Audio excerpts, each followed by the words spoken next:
reka nkusuhuze wowe ukurikiye Blessing Miracle TV mu kiganiro ibyiringiro by'abizera.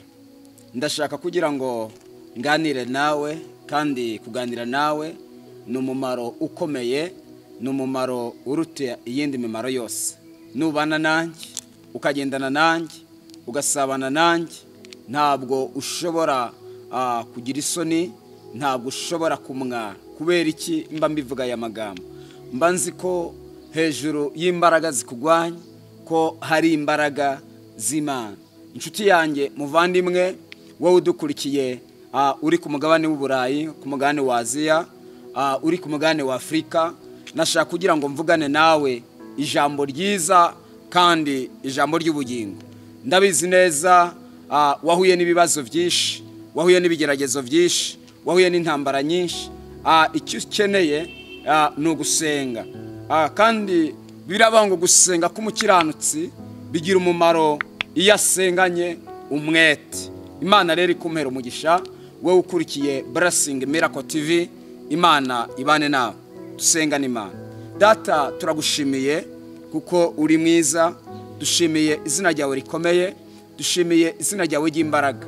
Uyu mwanya ndagushimiye kugiye kubana natwe, ndagushimiye kugiye kutwiyereka, kandi umwanya wari wose uyu muntu ankurikiye ndasenze kugira ngo ahabwe umugisha ukomeze umubeho, kandi ubuntu bwawe bukomeze umurasire. Urakoze kuko ugiye kubana nawe mu izina rya Kristo Yesu, amen. Rero reka mbinginge dusangire ijambo ry'Imana.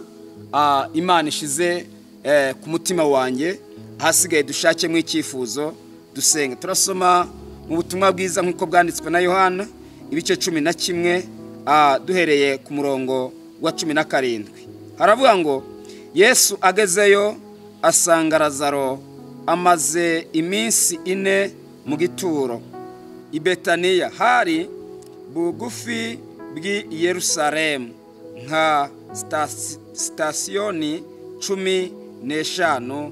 Nimwakira ijambo ry'Imana.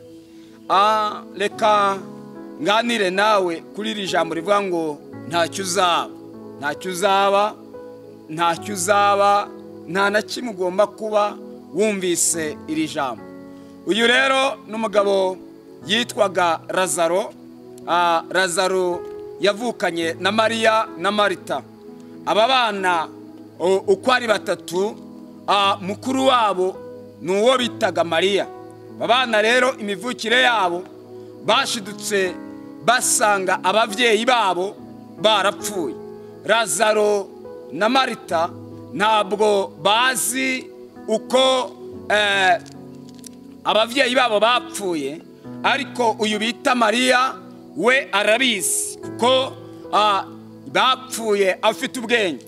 Aba bana rero baravutse basanga baba ahantu bita mu manegeka y'iki gihe, basanga bavukiye ahantu hatari heza ku gasozi kamwe kateraga, kandi uyu musozi bari baturiye wari umusozi nanone navuga ngo wari umusozi wari uturanye n'uwo Yesu yakundaga gusengeraho. Aba bana rero imikurire yabo bakura nabi. Bamaze gukura nabi, mukuru wabo ari we Mariya agerageza kugira ngo ajye bashakira ibyo kurya, ajye bashakira kuntu babaho. Mariya rero niyo mpamvu yageze igihe abindaya ku gasozi, abindaya baramumenya, abindaya yicuruza. Mpamvu yabaye indaya atabikunda, yabaye indaya atabikeneye, kwari kugira ngo arebe ko yagaburira barumunabe na musaza we.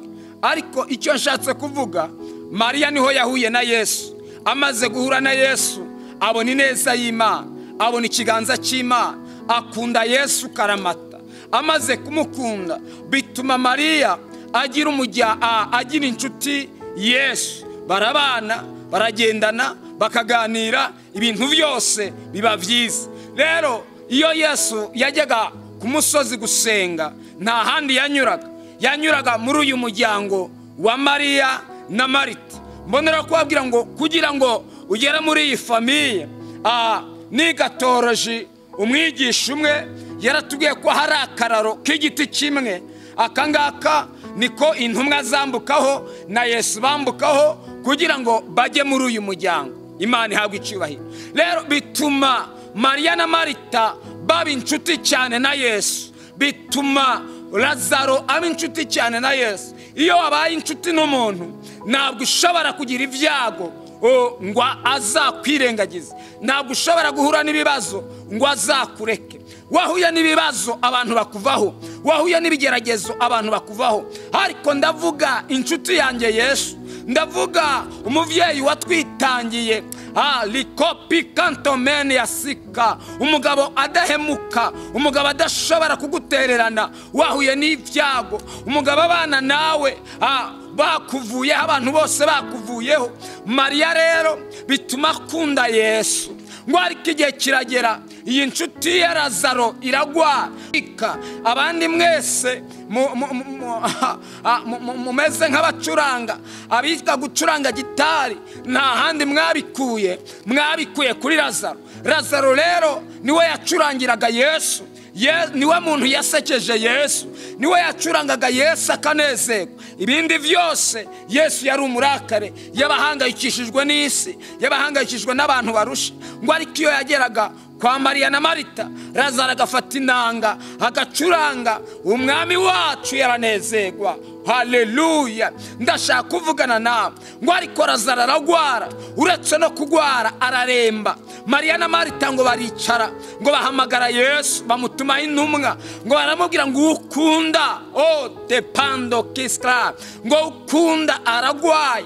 Yesu ngo aramureba, areba intumwa bohereje, arabwira ngebana genda umubwire ko iyo ngwara atari yo kumwica, ahubwo ari yo gutuma izina ry'Imana rihabwa icyubahiro.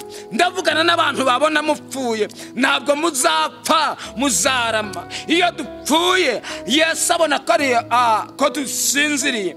Ngo ariko ngo hashize iminsi Lazaro arapfa. Ngo kandi Yesu nawe amenya ko Lazaro yapfuye. Ngo asibira iminsi 3. Amaze gusibira iminsi 3 abwira abigishwa ngo dusubire i Yudaya, hari igitangaza ngiye gukora. Imana igere mu rugo rwawe, isige ikoze igitangaza, Imana ikugereho. Ndahanura ku buzima bwawe, ibibazo byawe ntabwo bizaguhitana, bizana ubihe Yesu. Yesu niwe yavyikorera, niwe yakwikorera umutwaro wawe, niwe yakwikorera ikigeragezo cyawe, niyo yakwikorera ubwo bushomeri bwawe, niyo yakwikorera ubwo bugwayi bwawe, niyo yakwikorera uwo mutwe wawe, niyo yakwikorera iyo kanseri yawe, niyo nalilo wima yasikando beneska, niwe yavyikorera. Yesu ni umugabo sha, abamwiringiye ntabwo bakogwa n'isoni, abamwiringiye ntabwo bamwara. Ndavugana n'abantu bankurikiye ngo nimuhumure, hejuru y'imbaraga zakugwanyije hari imbaraga z'Imana, hejuru y'abazimu bari hejuru yawe hari Imana iri hejuru ya byose. Yaravuze ngo iyo bihamagaye byose biritaba. Ndahamagara ubuzima ku buzima bwawe kugira ngo wongere ubeho. Mr. Tishize aragenda abwira abigishwa, aravuga ngo ndiyumvamwo kujya i Yudaya, ndiyumvamwo gusura Lazaro, ndiyumvamwo ubutabazi. Hari umugabo uje, uwo naza arabihindura. Ndavuga Yesu, abantu baragusezeranyije ntabwo bigeze basohoza. Onde kima la sikide endeva. Ndavugana nawe, hari umugabo uruta abandi bagabo bose, hari umugabo uruta uwawe, hari umugabo uruta uwo murarana. Uwo nguwo ntabwo yagutererana ugeze mu bibazo. Ndabwira abigishwa ngo dusubire i Yudaya. Bigishwa barambwira ngo databuja, amambere twagiyeyo abayuda benda kudutera amabuye, abayuda benda kutwica, none dusubireyo. Yesu ngo arabareba, arababwira ngo ugenda ku manywa ntatsitara, ariko ugenda nijoro aratsitara. Arababwira ngo ndumva turi butabara inshuti yacu ku manywa. Mana yagutabara ku manywa, yagutabarana nijoro. Mana yagutabara ku kirengarenga, yagutabara ku gasusuruko. Imana nta saha igira, Imana nta mwanya n'umwe igira. Umunota wari wose Imana yabihindura. Imana ikumhera umugisha. Aragenda asanga Mariya na Marita bari kurira, bari kuboroga, bibaza impamvu Lazaro yapfuye. Ngo ariko ahageze arabacecekesha. Ndashima Imana ko Yesu aje gucecekesha imbaraga yose yakugwanyaga. Ngo arangije kubacecekesha, aravuga ngo nimunjyane aho mwamushinguye, nimunjyane aho mwamushize. Ngo baramubwira ngo aranuka. Yesu ntakangwa n'ibinuka, nahagera azabihindura. Nagera mu rugo iwawe azaguha agaciro, nahagera azahindura amagambo. Yesu ni mambo yote ndani ya yote. Kugira Yesu muri wewe uba ufite imbaraga zikomeye. Nshuti yanjye, nta kibazo na kimwe adashoboye. Ngiye kugusengera Imana, nta ntambara nimwe adashoboye, nta rubanza na rumwe ataburana. Wewe wabuze wakuburanira, ndagutangariza ko afite imbaraga zo kugira ngo akuburanire, zo kugira ngo agutabare. Iyo ngwara ubona yanze gukira, ni Yesu wenyene utegeka bikemera, ni Yesu wenyene wabihindura, ni Yesu wenyene wagutabara. Icishe bugufi dusengana Imana. Ni wowe Imana yarintumyeho, nta wundi. Ni wowe uri kundeba ibibazo byagucanze. Ni wowe watakaje umugabo,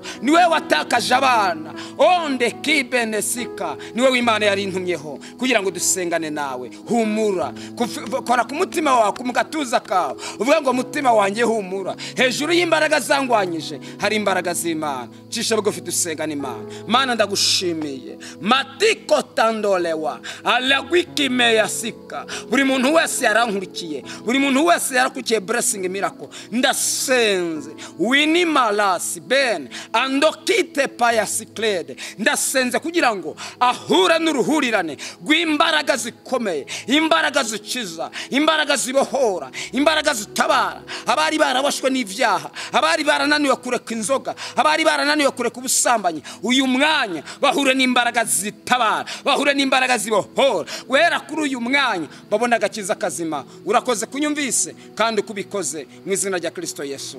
Amen, amen, amen. Shalom, shalom. Kora share, wohereza ubu butumwa n'abandi babugereho mu izina rya Kristo Yesu. Amen.